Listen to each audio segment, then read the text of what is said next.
From WBUR Boston, I'm Tom Ashbrook, and this is On Point.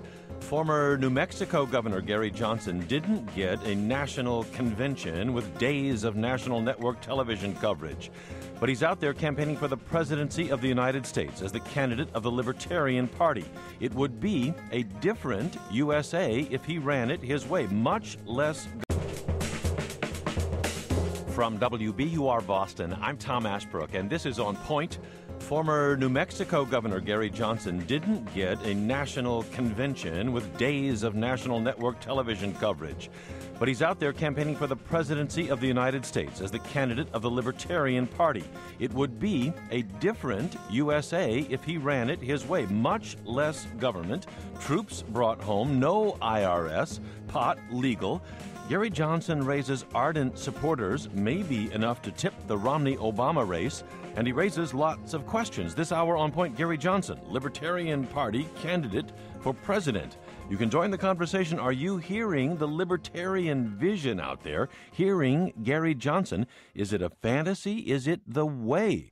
You can comment at our website, onpointradio.org, or on Twitter and Facebook at On Point Radio. He first came out as a Republican candidate for the presidency of the United States. You may have seen him in some of the very early Republican primary debates. At the Fox News debate on May 5th, 2011, Greenville, South Carolina, Gary Johnson explained why he should be the Republican nominee for president.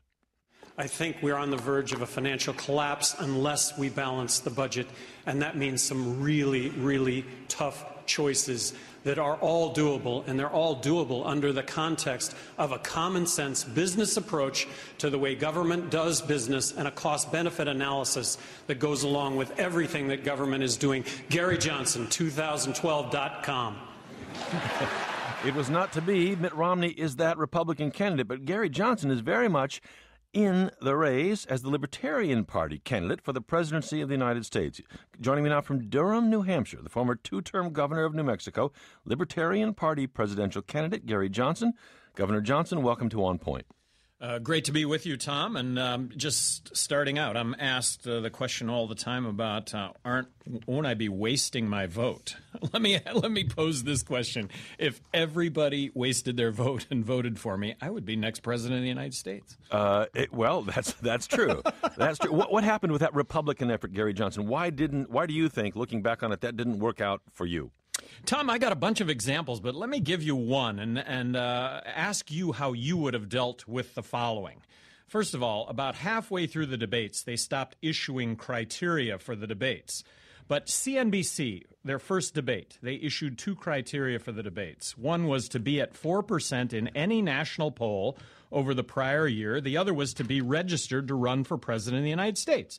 Well, I'm registered to run as president of the United States, and I'm at 4% in Gallup in May. So undeniably, I qualify for the debates. CNBC would not return our phone calls as to why I was not given a seat at the debate table, and I really demanded of the Republican Party, the RNC, Reince Priebus, I demanded that you all stand up for me because the Republican Party here is being dictated to in ways that nobody is going to notice, and I'm being excluded very, very unfairly. Why do you think Herman Cain was up there, Ron Paul was up there, Michelle Bachmann was up there? Why were you the one who ended up popping out? Well, so I just, like I say, why didn't the Republican Party stand up for me in that situation? Well, they didn't. They abandoned me, and I was unfairly excluded in many, many ways. The one that I just pointed out is one example. And like I say, it just goes unnoticed by everybody.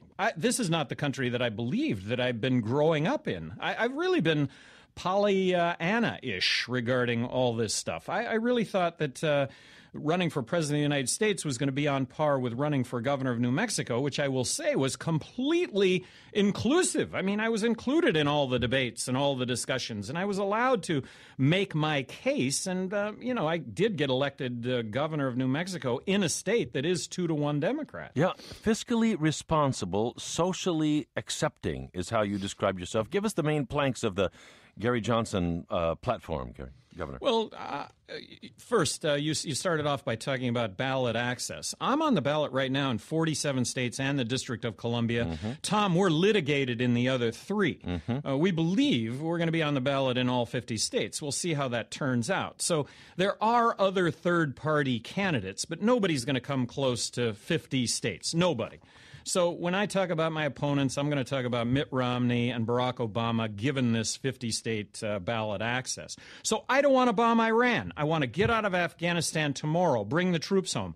I do believe in marriage equality. I think it is a constitutionally guaranteed right on par with civil rights of the 60s. For gay Americans. For gay Americans. I want to get rid of the drug war. I want to legalize marijuana.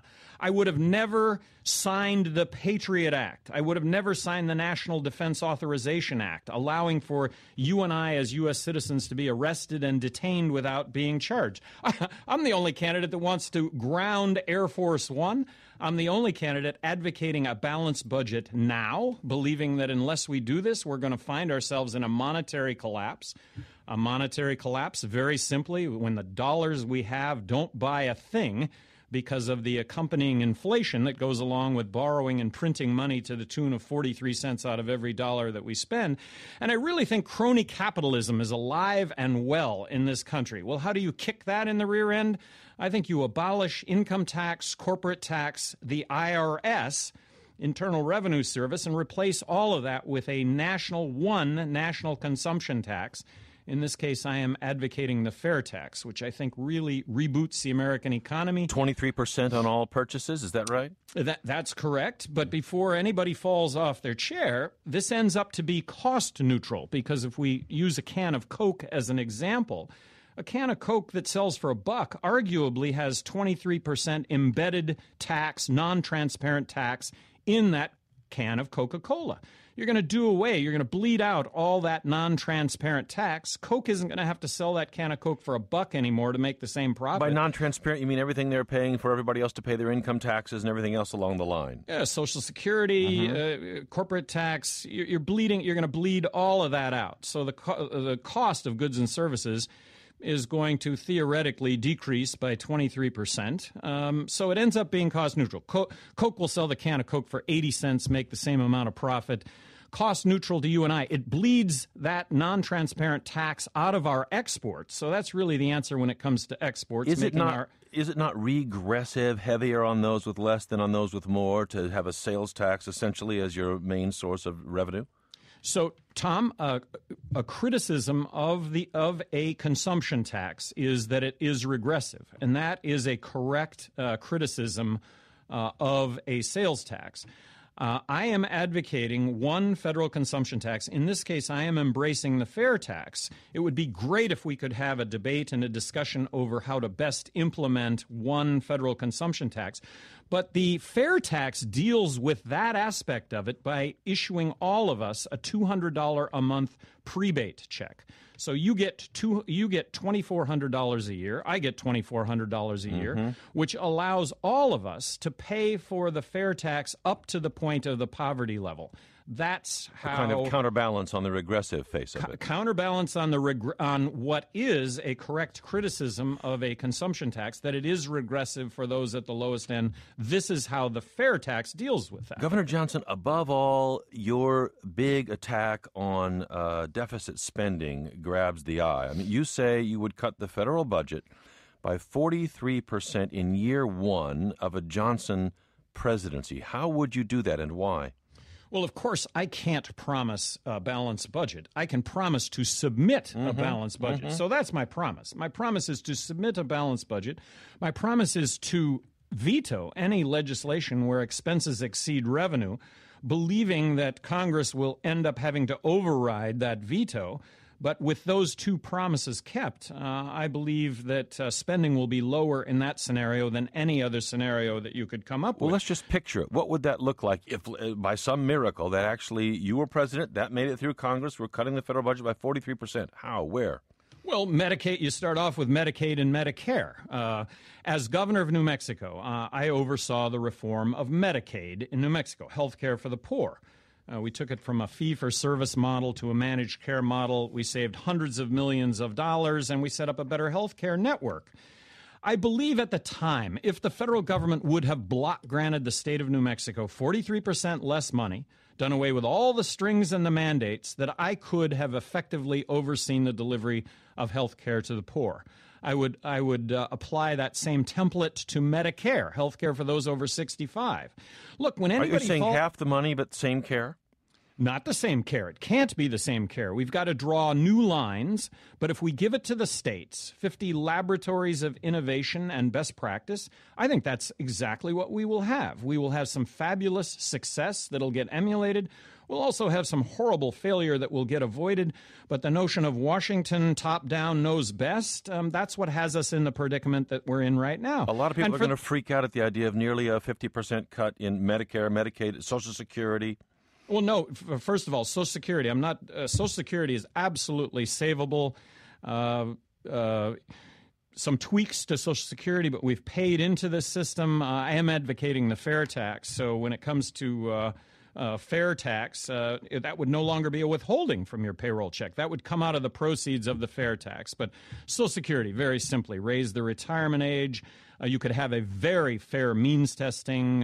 What did you pay in? What are you getting paid back relative to what you're making? An opt-in, opt-out provision, change the escalator built into Social Security from the wage index to the inflation rate, and then getting back to Medicare. Look, for those that fall off their chair, when you talk about a 43% reduction in Medicare, the alternative is no health care whatsoever. The alternative is no Social Security. Yeah, okay, so you get your $2,000 Social Security check. Well, what if it doesn't buy anything? That's a monetary collapse.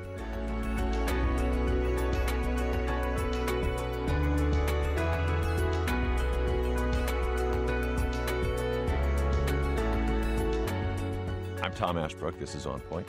We're talking this hour with Libertarian Party presidential candidate Gary Johnson, former governor of New Mexico, out to slash federal spending by almost half and bring the troops home from almost everywhere. He joins us today from Durham, New Hampshire. He is on the trail campaigning way, way down in the numbers, but you try and get 4% poll, 4% in national polling for the presidency. It is an accomplishment in itself. Two-term governor of the state of New Mexico, vetoed 750 bills there, famously, to bring that state's finances into line. 2-1 Democratic state. He was a pretty popular Republican governor. He got into a couple of Republican debates before the lights went out on that, got off a couple of good lines. Here he was. This was September 22nd, Orlando. Fox News, Google debate. Johnson had this to say when asked by moderator and Fox News anchor Brett Baier about the president's economic performance and the stimulus. Governor Johnson. My next-door neighbor's 2 dogs have created more shovel-ready jobs than this current administration.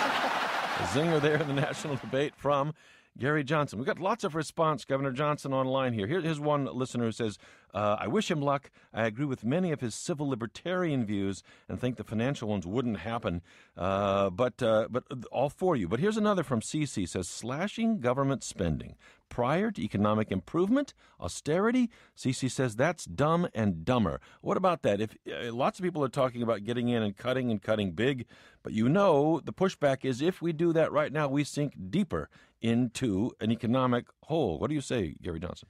Well, I am in the camp that believes that we're going to suffer a monetary collapse as a result of borrowing and printing this money. And by the way, this is not going to be an announced. The government is not going to say 2 weeks from tomorrow there's going to be a monetary collapse. So go take all the money that you have and spend it now, because 2 weeks from tomorrow it won't be worth anything. It just happens, and it's a bond market collapse, and it is in the cards. Just count on it. Interest rates are lower than they've ever been. People are shoveling money at the United States. They want to lend it to us right now, in U.S. federal borrowing costs.